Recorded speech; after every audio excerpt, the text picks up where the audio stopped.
Along the banks of the Chattahoochee River, I'm starting off my 2026 YouTube journey by revisiting historic downtown Columbus, Georgia. This walk will take us through the historical heart of the city and eventually to the pedestrian bridge that leads into my next adventure across the river in Alabama. I am Danny, and welcome to my channel, Danovator, where my experiences become your adventure. If you like the unique and unusual, then you came to the right place.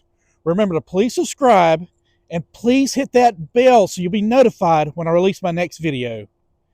We're going to start our adventure here at the Columbus Heritage Park. So let's get started. The first thing that stands out in the park is this log cabin. And it looks pretty authentic. Let's look inside.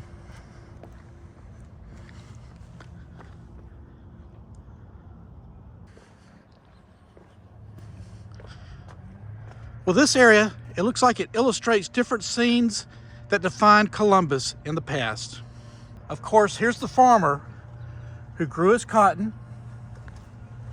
And here is a brick and clay kiln. And of course, with an abundance of flowing water, you have grist mills. And this lady, she's working in a different kind of mill, a textile mill. And right over here is a water turbine that uses the flow of the river to generate electricity.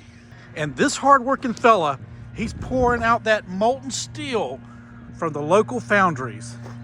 And this girl over here, she's waiting to give him a cold Coca-Cola.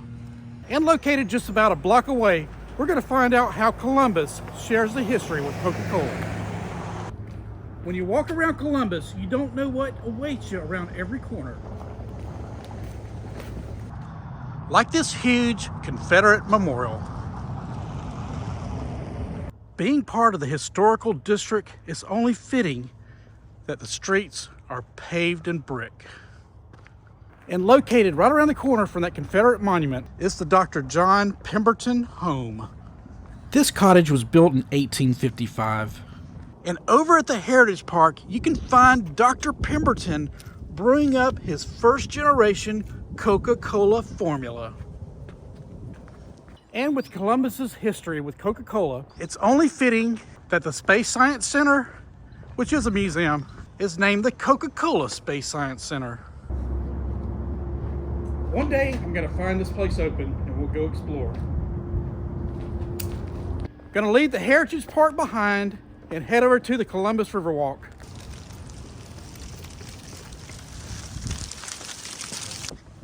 And here's the Chattahoochee River. And to believe steamboats used to navigate through these waters. So I'm sure those steamboats were real loud, but I'm also sure they were no match for this wind noise that I'm experiencing today. Heading north on the path, I cross under the back half of the Convention and Trade Center.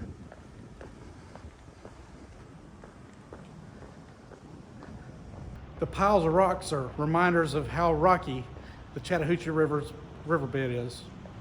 Here's this waterfall feature behind the huge trade center. And here's an old grist mill stone.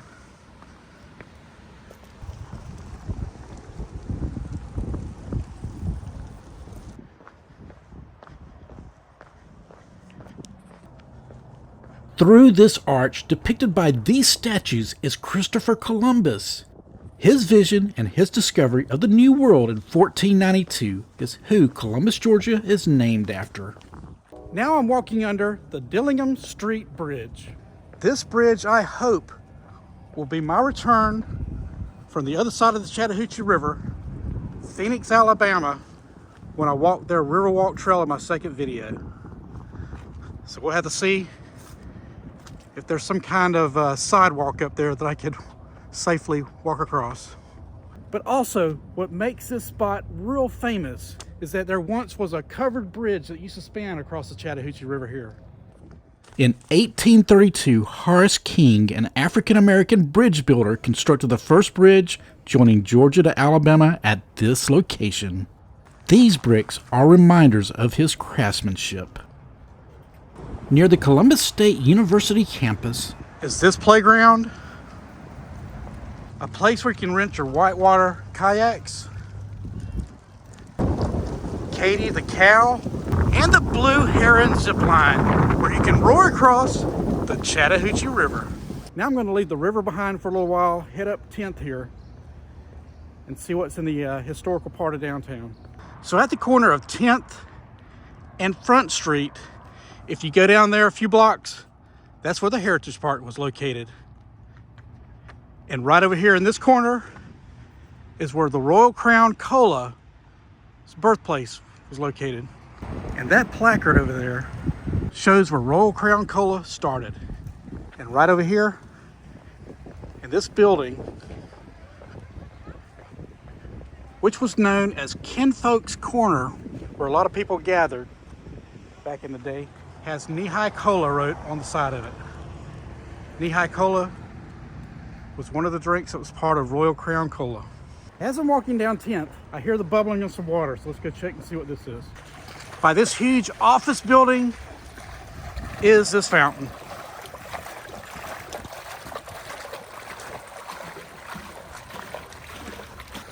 So like I said, you just don't know what you'll run across around every corner in Columbus. And here is another example of some of the works of art that spread around Columbus. And right across the street is the River Center for the Performing Arts. And I heard they have an amazing auditorium. Here's some of the shows that have performed here and are scheduled to perform here. Well, I'm fixing to go in and see if they'll let me look at the auditorium. And that's a no. And just down from the River Center is another historical place. The Springer Opera House was built in 1871 and hosted many performances and has remained one of the city's most enduring cultural landmarks. Around its perimeter are some of the famous people who performed here. Stars like Truman Capote, 1979, Will Rogers in 1906. And here's a local, Ma Rainey, who is known as the mother of the blues, 1905. Here's a star of Burt Reynolds. He was here in 1991. In 1875 and 1880, Buffalo Bill Cody was here. And you can't have the Wild West without the Players Saloon.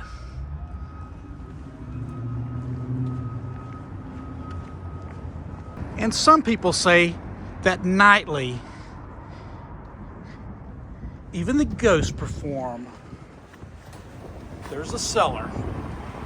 Today's date is December 29, a few days after Christmas. And Columbus still has its Christmas decorations up. And over here, it looks like this deer had a hard night on Christmas Eve. And it looks like he's taking a nap. It looks like this little girl is waiting for the rain. This area has tons of places to eat. And also on Broadway, there are tons of places to shop. Now you know you need to share that ice cream. And by the way, Happy New Year. So over on Broadway and 11th is this amazing columned building. It used to be the First National Bank. It was built in the late 1800s. As we head north on Broadway, we're going to pass the time with a little musical montage.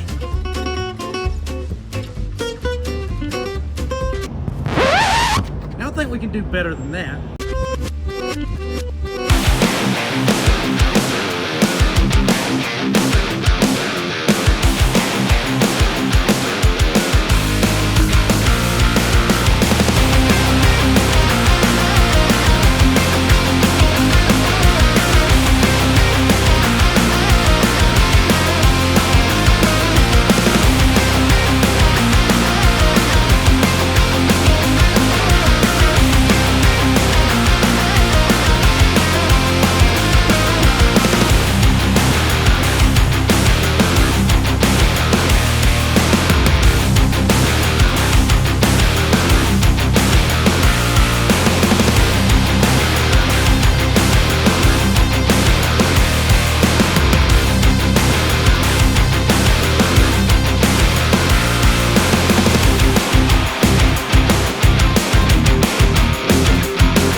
wake up! So at the end of Broadway is Country's on Broad. Behind the jukebox, there's a unique dining experience. I'm just surprised nobody's sitting here. This is what it looks like inside the bus.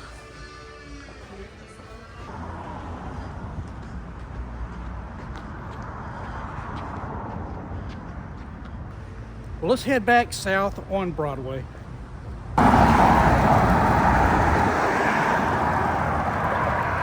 Over to the right is the Eagle and Phoenix Mill. And here's the old Bradley Theater. You just don't know who you'll find hanging around in Columbus. So as I was filming this work of art on 12th, I happened to notice this work of art.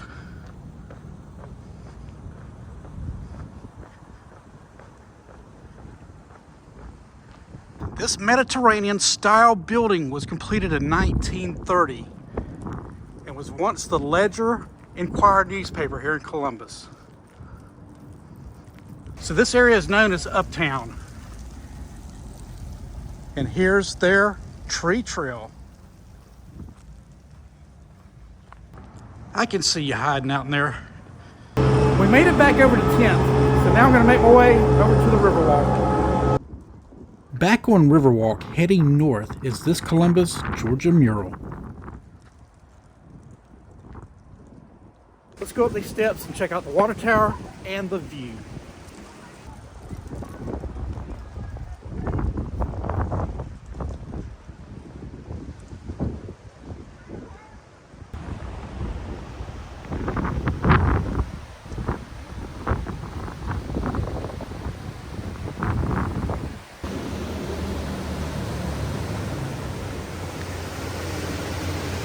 This section of the Chattahoochee is known as Rush South Park.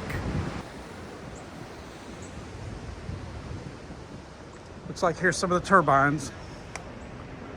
Here at the Rush South Whitewater Park, You can climb on these rocks and view where the kayaks attack the rapids, obviously on warmer days.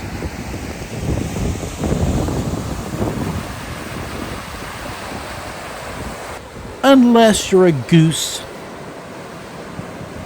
we have just a little further until we reach the pedestrian bridge that crosses over into Alabama. At the beginning of the Georgia side of the pedestrian bridge is this new area. And as a reminder, in our next video, we'll be traveling way down there on that river walk on the Alabama side and heading back south.